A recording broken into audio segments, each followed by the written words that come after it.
ሰላም አለይኩም ወራህመቱላሂ ወበረካቱሁ። ሰላም እንደት ናችሁ? ወደ ቻናል ቤተሰቦች ሁሉ ሰላም ሁሉ መልካም ከኔ ጋር አልሐምዱሊላህ ሁሉ ሰላም ነው። እናንተም በያላችሁበት ዓለም ዳርቻ ሰላማችሁ ይብዛልኝ። ውድ ተመልካቾች ዛሬ ደግሞ እችን ሰርቪስ እንግዲህ በር በዚህ መንገድ ተገጣጥሟል ማለት ነው። ይህ ሰርቪስ እንግዲህ ከአሁን በፊት ገና ስትቆም ጀምሬ ቪዲዮ ሰርቼላችኋለሁ። ሰርቪሷ ስትቆም እንግዲህ ሁለት ክፍል በዚህ በኩል ሻወርና ሽንት ቤት ደግሞ በታች በኩል አለ የማሳያችሁ ነው የሚሆነው። ሙሉ እንግዲህ በሩም በዚህ መንገድ ተገጣጥሟል። ውስጥ ገረገንቲ ተሞልቷል። ውሃ ልክ ሲታሰርም ደግሞ ለውሃ ልክ ስንት ወሰደች፣ እንዲሁም ደግሞ ቤቷንስ ለመጨረስ እንጨቷን ለማቆም ብቻ ስንት ወሰደ፣ እያንዳንዱ በዝርዝር አቅርቤላችኋለሁ ማለት ነው። የዚህን መረጃ ከፈለጋችሁ ቤቱ እስካሁን ደረጃ እስከደረሰበት ድረስ ወረድ ብላችሁ ቪዲዮዎች ላይ ብትመለከቱ ሙሉ መረጃውን ዩቲዩብ ላይ ታገኙታላችሁ ማለት ነው እዚሁ ላይ።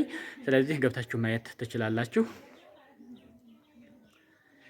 ውድ ተመልካቾች እንግዲህ ለዚህ ቻናል አዲስ ከሆናችሁ ሰብስክራይብ በማድረግ የደወል ምልክቷን በመጫን ቤተሰብ ሆኖ ላይክ፣ ሼር ማድረጋችሁን አትርሱ። ሀሳብ አስተያየታችሁን ደግሞ ኮሜንት ላይ ማስቀመጥ ትችላላችሁ። ሁሌም እንግዲህ በዚህ ቻናል ላይ ለእናንተ የሚጠቅሙ ወቅቱን የጠበቁ የተለያዩ አሪፍና ቁም ነገር አዘል የሆኑ ቪዲዮዎችን ነው እንግዲህ እያቀረብኩላችሁ እናንተም እየተከታተላችሁ በሀሳባችሁን በጥያቄያችሁ መሰረት እያልን ቤቶቻችሁንም እያስዋብን እያስረከብናችሁ እንግዲህ ሁለት ዓመት ሞላን ማለት ነው። ስለዚህ ውድ ተመልካቾች አሁንም ሰብስክራይብ ያላደረጋችሁ ሰብስክራይብ አድርጋችሁ ብትከታተሉ እጅግ በጣም ትጠቀሙበታላችሁ። ለማንኛውም እንግዲህ ይህ በር እንግዲህ በምታዩት መልኩ ተገጣጥሟል ማለት ነው። ይሄን የሚያክል ያ ማለት 32 ቅጠል ወይንም ደግሞ 7 በ4 የሆነ ሰርቪስ ብትሰሩ ምን ያህል ብር ያስፈልጋል? እንዲሁም ቤቱን ሰርታችሁ በር ላላስገጠማችሁ ደግሞ በሩን ለማስገጠም ስንት ብር ያስፈልጋል የሚለውን እንግዲህ ሙሉ መረጃ የምነግራችሁ ይሆናል። ይህን መረጃ አይታችሁ ደግሞ እናንተ ቤታችሁን ለማሰራት በተለይ እንደዚህ ሰው በኮንትራት መልኩ ሰጣችሁ ሊሆን ይችላል። በተለያየ መንገድ ለምታሰሩ ሂሳቡን በቀላሉ በዕለታዊ ወቅታዊ የሆኑ ዋጋዎቻቸውን እንደዚህ አይነት ቪዲዮዎችን በመከታተል ማወቅ ትችላላችሁ ማለት ነው። የሆነን ስራ ማሰራትም ስታስቡ ደግሞ መነሻ ሀሳብ ይሆናችኋል። እስከ ስንት ጊዜስ ይህን ስራ ማሰብ አለብኝ የሚለውን የተለያዩ ስራዎችን ለመስራት እንደዚህ አይነት ቪዲዮዎችን ስታዩ እጅግ በጣም ይጠቅማችኋል። ምክንያቱም አቅማችሁን አውቃችሁ ትጀምሩታላችሁ። እስከምንስ መያዝ አለብኝ እንዲሁም የስራዎችንም ቅደም ተከተል ጭምር መረዳት ትችላላችሁ ማለት ነው። ለማንኛውም እንግዲህ በሩ እንደምታዩት ነው። ከጀርባ ደግሞ ያለውን ሁኔታ ላሳያችሁ። ሻወርና ሽንት ቤት ስላለው ማለት ነው። እሱንም እኔና ጠቅላላ ደግሞ ስንት ብር እንደተሰራ የምነግራችሁ ነው የሚሆነው። አብራችሁ ይቆዩ። ሰርቪሱ እንግዲህ ከዚህ በኩል ደግሞ እንደምታዩት ሻወርና ሽንት ቤት አለ። እነሱም ተገጥመዋል። ከዚህ በኋላ እንግዲህ ይህ ሰርቪስ የሚሆነው ስራው ቀጣው ስራ መረጋ ይሆናል ማለት ነው።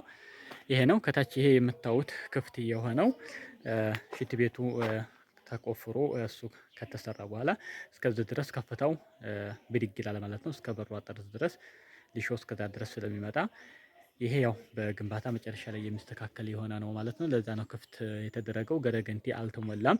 ሌሎች ክፍሎች ያው ገረገንቲ ተሞልተዋል እንዳያችሁት። ስለዚህ ውድ ተመልካቾች ይህ እንግዲህ በዚህ በኩል ሁለት በሮች አሉ።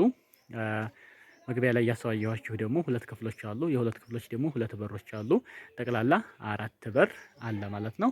4 በርና እንዲሁም ደግሞ ሁለት መስኮቶች አሉት ማለት ነው። የ4 በርና ሁለት መስኮት ጠቅላላ የተሰሩት 55,000 የኢትዮጵያ ብር ነው ማለት ነው። ስለዚህ ይህን ያክል የሆነ ሰርቪስ ሰርታችሁ በር ማስገጠም ካሰባችሁ እስከ 55,000 ብር በአሁኑ ሰዓት የሚያስፈልጋችሁ ይሆናል ማለት ነው። አንድ ጊዜ ቪዲዮ እንደዚሁ ሰርቼላችሁ የአንዱ ዋጋ ነው ወይንስ ጠቅላላ ነው እያላችሁ ነበር። ስለዚህ አሁን ጠቅላላ አድርጌ ስነግራችሁ ቪዲዮ በደንብ ማድመጥ ይኖርባችኋል ማለት ነው። የአንዱ በር ሳይሆን የሁሉም የአራቱም በሮች እና የሁለቱ መስኮቶች ጠቅላላ እስከ ማስገጠሚያ ሁሉ ጠቅላላ ብሎ ተሰርቶ መጥቶ ራሳቸው ገጥመው 55,000 ብር በአሁኑ ሰዓት የሚያስፈልጋችሁ ይሆናል። ይህም የተሰራው 55,000 ብር ነው ማለት ነው። ይህን ይመስላል እንግዲህ ሰርቪሷም እንደምታዩት ልቅም ብላ የተሰራች ናት። ስትመረቅ ስትገራረፍ ደግሞ ይበልጥ ከዚህ በላይ ቆንጆ ይሆናል ማለት ነው።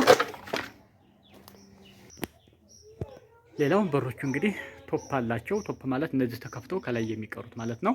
የነዚህ እንግዲህ የመስተዋት ቦታ ናቸው ማለት ነው። ስለዚህ ያው ቶፕ አላቸው እንደምትመለከቱት ማለት ነው። ይሄ እንግዲህ የዝገትም ተቀባብቷል። ከተመረገ ከተገራረፈ በኋላ ደግሞ የራሱ የሆነ ቀለም የላሜራ ቀለም የሚቀባ ነው የሚሆነው። ሰርቪሱ እንግዲህ ይሄን ይመስላል። ውስጡ ደግሞ እንደምታዩት ያው ገረገንቲ በደንብ ተሞልቷል። ይሄ እንግዲህ ገረገንቲው የተደቀደቀ ውሃ የተርከፈከፈ በደንብ ሆኖ የተሞላ ነው። ከዚህ ላይ እንግዲህ ሊሾ የሚያስፈልገው ይሆናል ማለት ነው። ይሄ በደንብ የተሞላው እንግዲህ በዘገየ ቁጥር ወርታች ወረድ ማለት አቅሙ እንትን እንኳ ካለ ብዙ ማቴሪያል አይጠይቃችሁም ኋላ ማለት ነው። ለዚህም ነው በደንብ የተሞላው። በሩ እንግዲህ መስኮቶቹም የምታዩት ነው። በዚህ መንገድ ተሰራርተዋል ማለት ነው። ስፋቱም እንደምታዩት ነው። ማሻአላህ በጣም ሰፊ ነው። ቪዲዮ ቤቱ እንደቆመ ስታዩት እንደዚህ ሳይሞላ ሊሹ ሳይሆን ጠባብ ነው የሚመስለው። እንደዚህ ደግሞ ሙሉ ከተሞላ በኋላ በጣም ስፋቱ ግልጽ ይሆናል ማለት ነው። ይሄ ነው። ወደ ሁለተኛ ክፍል ስንመጣ ይሄ እንግዲህ የኪችን ቦታ ነው። ይሄ ደግሞ ይሄም በምታዩት መልኩ እንደዚህ ውስጡ ይሄን ይመስላል። ይሄን መሳው ውድ ተመልካቾች እንግዲህ በአሁኑ ሰዓት በር ማስገጠም ካሰባችሁ አሁን የጠቀስኩላችሁ ብር የሚያስፈልግ ይሆናል ማለት ነው። ቪዲዮ ላይክ፣ ሼር ማድረጋችሁን አትርሱ። ሌላው እንግዲህ የሻወርና ሽንት ቤትም ከታች አሳይቻችኋለሁ እንግዲህ መግቢያ ላይ። እሱ ደግሞ ያው ግንባታ የሚያስፈልገው ይሆናል ማለት ነው። ያው እንግዲህ ቤትሽ ይሄንን ይመስላል። በሩ ተገጣጥሟል ማለት ነው።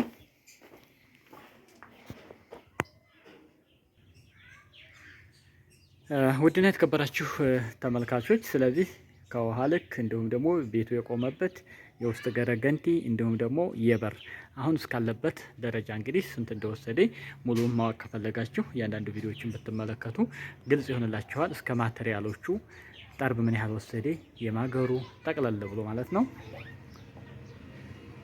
ስለዚህ ሙሉ መረጃውን ወረድ ብላችሁ ሰርቪሷን ተምኔሉን በመመልከት ማግኘት ትችላላችሁ ማለት ነው። በሌላ አሪፍና አስተማሪ ቪዲዮ እስከምንገናኝ በያላችሁበት ዓለም ዳርቻ ሰላማችሁ ይብዛልኝ። ወሰላሙ አለይኩም ወረህመቱላህ ወበረካቱ። ውድ ተመልካቾች ቤታችሁን እንግዲህ የፊኒሽንግ ስራዎችን ጅፕሰም ኮርኒስ፣ ፕላስቲክ ኮርኒስ እነዚህ የመሳሰሉ ስራዎችን እንዲሁም የውጭ የኳርቲዝ ስራዎችን ማሰራት ስታስቡ ኮሜንት ላይ በሚቀመጠው ስልክ ቁጥር ማናገር ትችላላችሁ። ስራዎችን ጥርት አድርገን በታማኝነት ሰርተን የምናስረክባችሁ ነው የሚሆነው ማለት ነው። ሁሌም ወዳችሁና ምርጫ አድርጋችሁ ስለምትከታተሉን ከልብ እናመሰግናለን። በያላችሁበት ሰላማችሁ ይብዛልን። ባይ ባይ።